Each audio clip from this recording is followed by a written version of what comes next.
大家好，我是大熊。2012年6月10日清晨，美国德克萨斯州阿灵顿市一户越南裔家庭突然陷入了不安。这天早上，38岁的陈州发现岳父岳母始终联系不上，于是便让自己的儿子先去了老人家门口查看情况。可奇怪的是，孩子敲了很久的门，屋里却始终没有回应。很快，家里其他亲属陆续赶到老人的住处，众人发现老人家的窗户是开着的，房间里却安静的出奇。考虑到两位老人平时生活规律，不太可能无缘无故失联，陈州和家人越想越不对劲，最后拨打了报警电话，请警方上门进行安全检查。 Arlington 911. Hello? Yes, it's Yes, Arlington. ma'am. My mother-in-law house, the window is open. Okay, so you just found it open. Is your mother-in-law home? I don't know because nobody picked up the phone.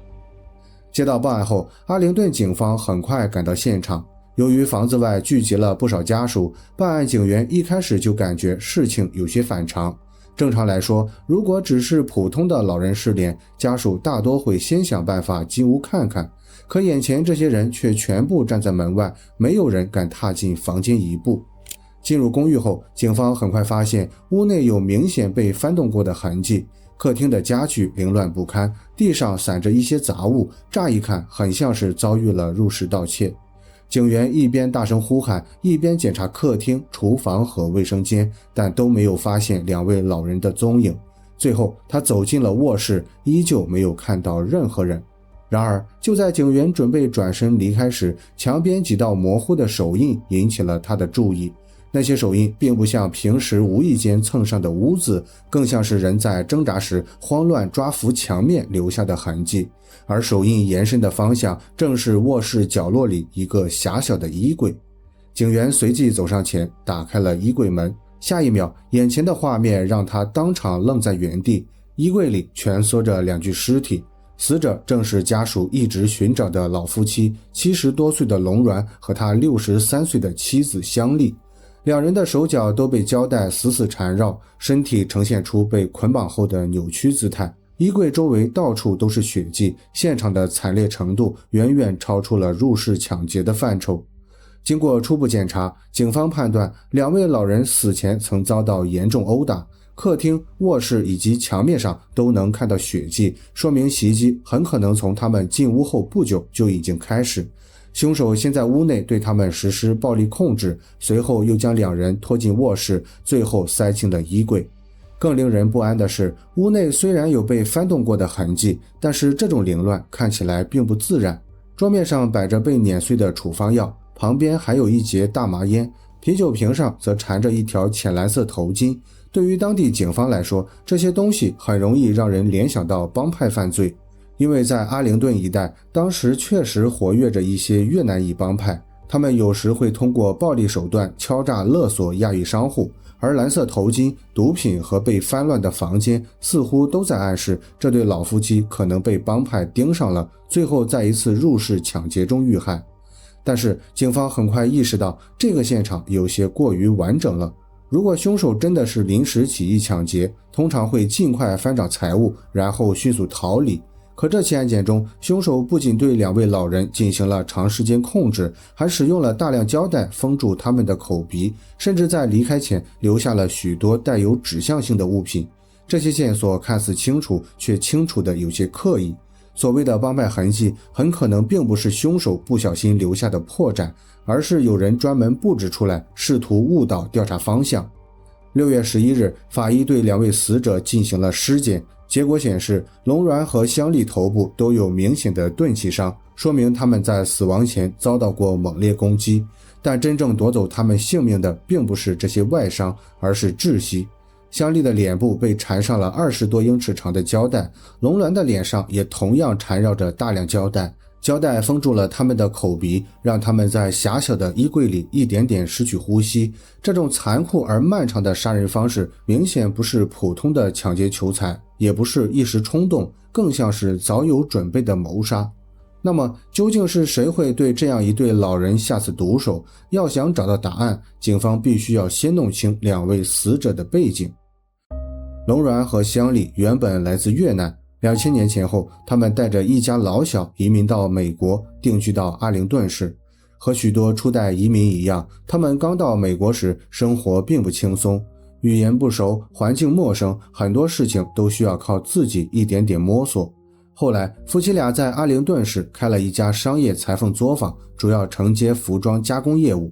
由于英语能力有限，他们的女婿陈舟逐渐成了家族生意中的核心人物，所有客户联络、合同细节和业务往来全都由他出面处理。一开始这门生意发展的还算不错，最辉煌的时候，他们甚至拿到了迪士尼相关的服装订单。对于一个刚到美国不久的移民家庭来说，这无疑是一个巨大的机会。夫妻俩也曾以为只要继续努力下去，就能给儿孙们留下一个稳定的未来。然而到了2011年左右，情况开始急转直下。随着重要订单流失，裁缝作坊的收入迅速下滑，家庭财务也越来越紧张。面对生意上的接连打击，龙銮和香丽并没有完全从商业角度寻找原因，而是逐渐把问题归结到了运气和诅咒上。因为在他们的传统观念里，一个家庭突然遭遇持续不顺，可能并不只是经营失败，而是受到了某种看不见的力量影响，甚至可能被人下了诅咒。于是在龙銮和香丽的推动下，女婿陈舟开始寻找能够解除诅咒的人。不久后，他们在一份越南语报纸上看到了一则广告，广告中的女人自称能够消除厄运、解除诅咒，也能帮家庭和生意重获好运。这个女人住在休斯顿，距离阿灵顿大约250英里，她的名字叫戴芬·莱特。从表面上看，戴芬只是一个所谓的民间通灵师，但实际上她的服务价格高得惊人，客户一旦相信了她，就会在一次又一次的仪式中不断付钱。陈舟后来带着家人的希望前往休斯顿见到了戴芬，戴芬为他们做了仪式，并且告诉他们只要继续按照他的方式处理，运势和生意迟早会好转。对于当时已经走投无路的龙銮和香丽来说，这几乎成了一根救命稻草。可是现实并没有因为几场仪式发生改变，裁缝作坊的经营状况依旧没有好转，债务也越滚越大。根据后来调查，陈舟和香丽欠戴芬的费用最终膨胀到了25万到30万美元之间。很明显，这已经不再是普通的民间信仰服务，而更像是一种精神控制和债务勒索。警方在了解到这段背景后，开始意识到两位老人的遇害或许就和这笔巨额债务有关。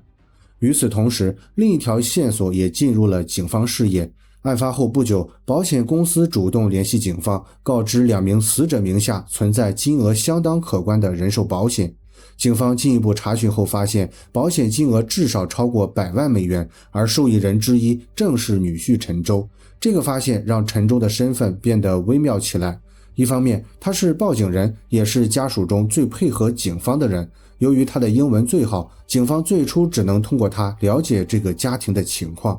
案发后，他也向警方提供了时间线，表示前一天晚上全家人曾为岳父庆祝生日，2位老人大约在晚上10点半左右离开聚会，由其他家属送回家中，此后便再也没有人见过他们。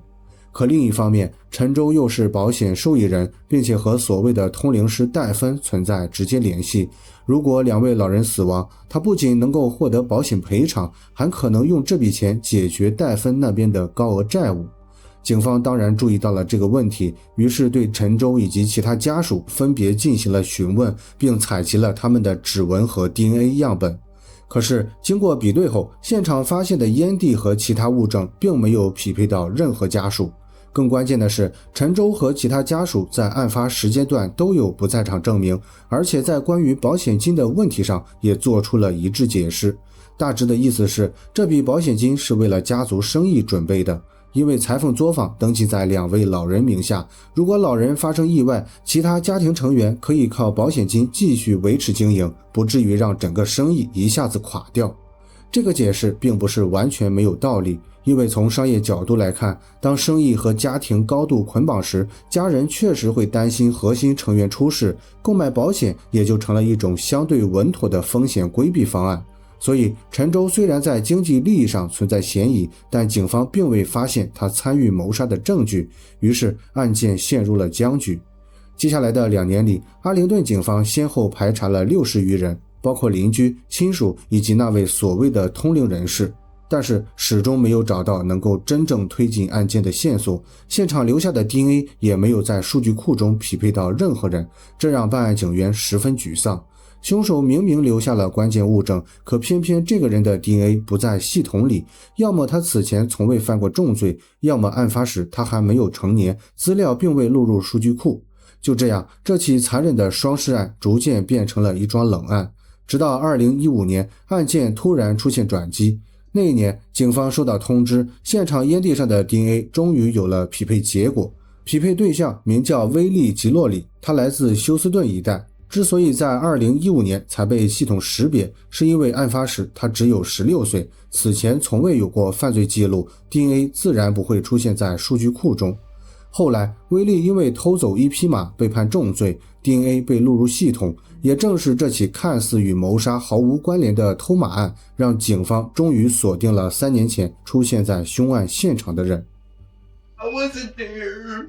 Are you saying your DNA was there? I don't know if it was. I wasn't because I was. 2015年10月，警方以不相关的违反假释规定为由，将威利带到阿灵顿警局接受询问。起初，警方并未直接告诉他所有细节，而是先向他解释他们如何通过 DNA 确认他曾经出现在龙銮和香丽的公寓里。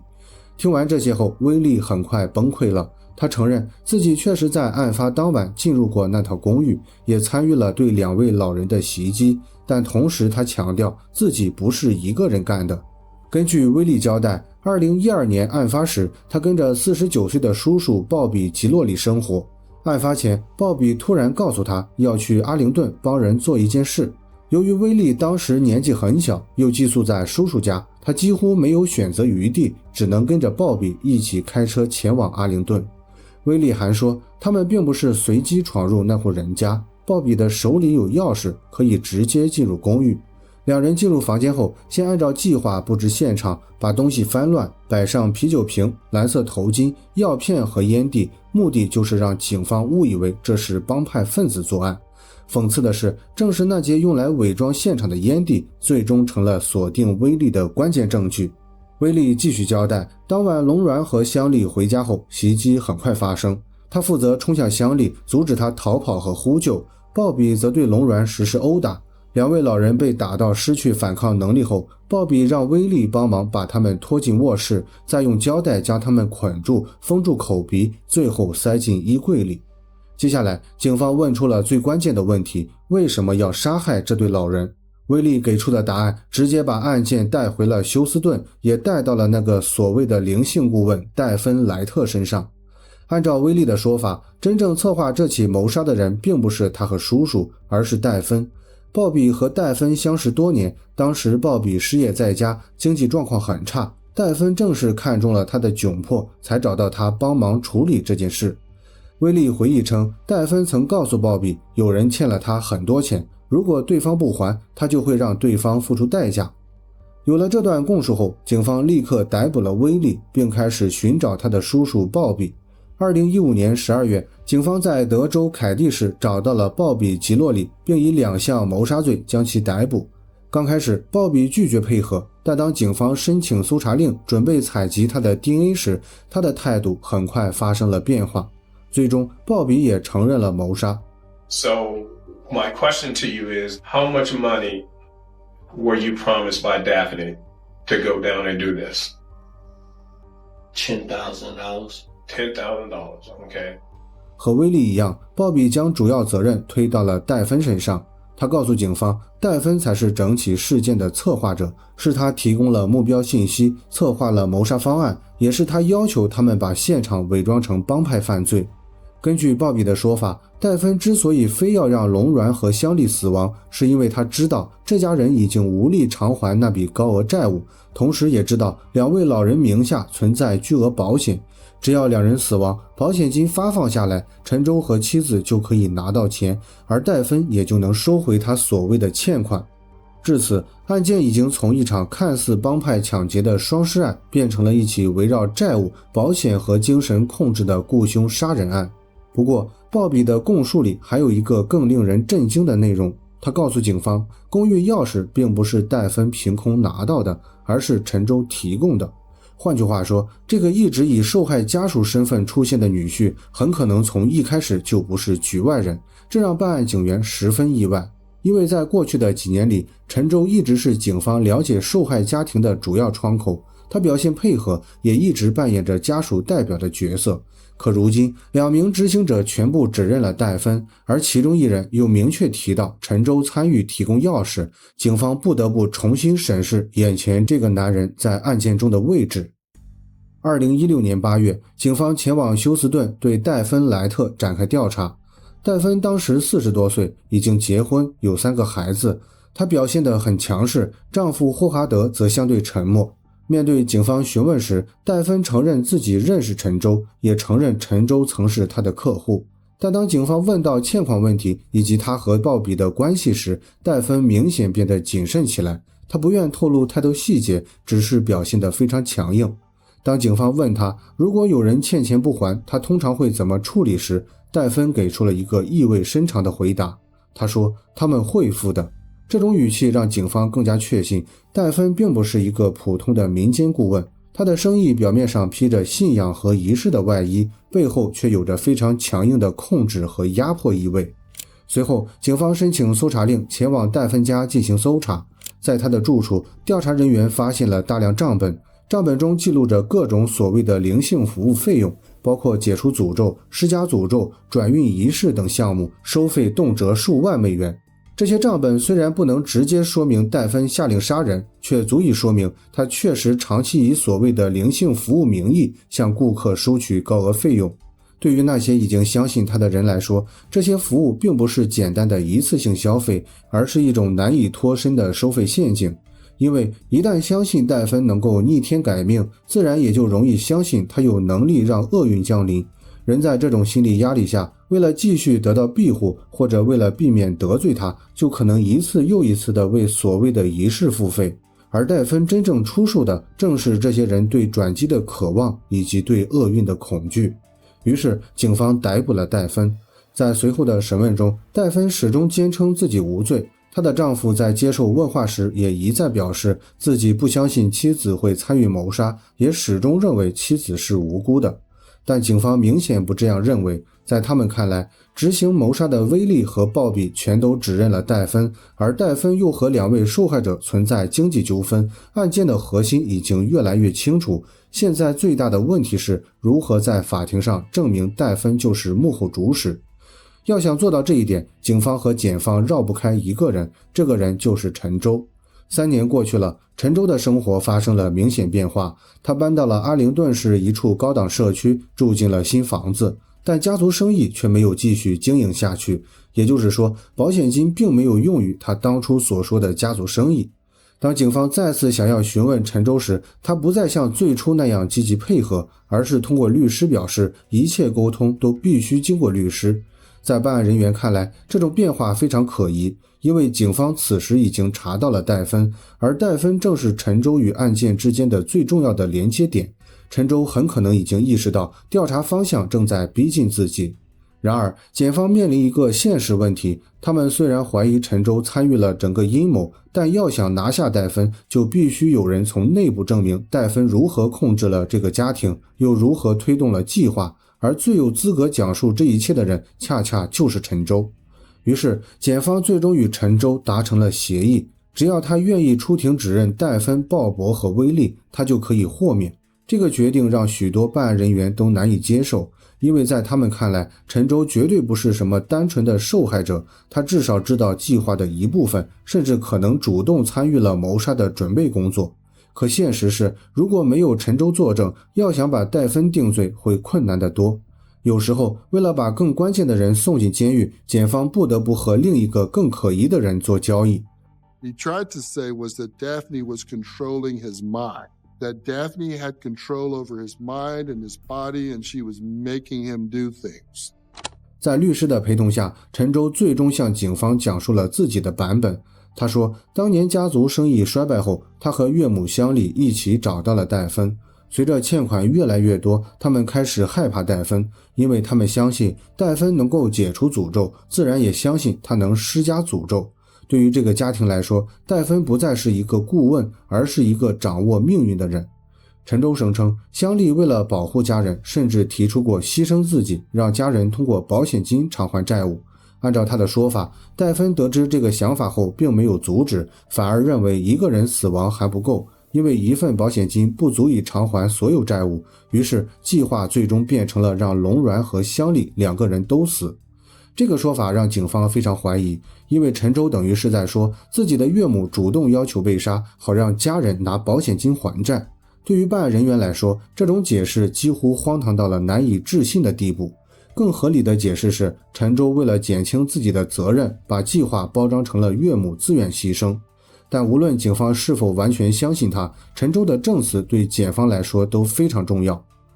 2019年8月，戴芬莱特的审判正式开始。庭审中，陈舟作为污点证人出庭，指证戴芬是整个计划的推动者。他将戴芬描述成一个贪婪而强势的女人，一个为了收回欠款，甚至愿意让2位老人死亡的人。而辩方则把攻击重点放在了陈舟身上。在辩方看来，真正有动机的人并不是戴芬，而是陈舟，因为他是保险受益人，最后拿到了大约85万美元，而这些钱并没有流向戴芬的账户。辩方还指出，陈舟口中所说的20多万美元债务，并没有任何正式文件、邮件或者书面催款记录能够证明。换句话说，辩方试图告诉陪审团，陈舟才是那个最应该被怀疑的人。他为了拿到保险金，参与策划谋杀，事后又通过指证戴芬换取豁免，把自己从案件中摘了出去。与此同时，陈舟还承认，案发前他曾把公寓钥匙放在门店下面，并把这个信息告诉了戴芬，而戴芬又把钥匙位置告诉鲍比。这个细节几乎证明，陈舟至少为凶手进入公寓提供了便利。但由于他已经获得豁免权，警方没有再对他提出指控。最终，陪审团认定戴芬莱特加重谋杀罪名成立，他被判处终身监禁，不得假释。威利和鲍比也因为参与谋杀得到相应追责。从法律结果来看，案件似乎终于结束了，凶手落网，幕后策划者也被判刑，2位老人的死亡终于得到了某种意义上的交代。然而，对于许多参与调查的人来说，这个结局并不完整，因为陈舟仍然没有入狱。他是最早报警的人，是家属代表，是翻译者和沟通者，也是保险受益人。他把家人带向戴芬，又在案发前提供了钥匙信息。案发后，他获得了巨额保险赔偿。几年后，他又通过指认戴芬换取豁免，最终全身而退。这也是本案中最令人压抑的地方。Chelsea not getting any charges based on the evidence that we had. It still sits with me today as I'm sitting in this chair thinking about the fact that Chow Tran got away with murder. And that sort of sticks in my craw, and it probably always will. I can only imagine when it comes to Chow, the amount of guilt that has to be bestowed onto him. He has to live with that every day. 好了，本期案件分享到这里也就结束了，感谢大家的收听和收看，我是大熊，下期见。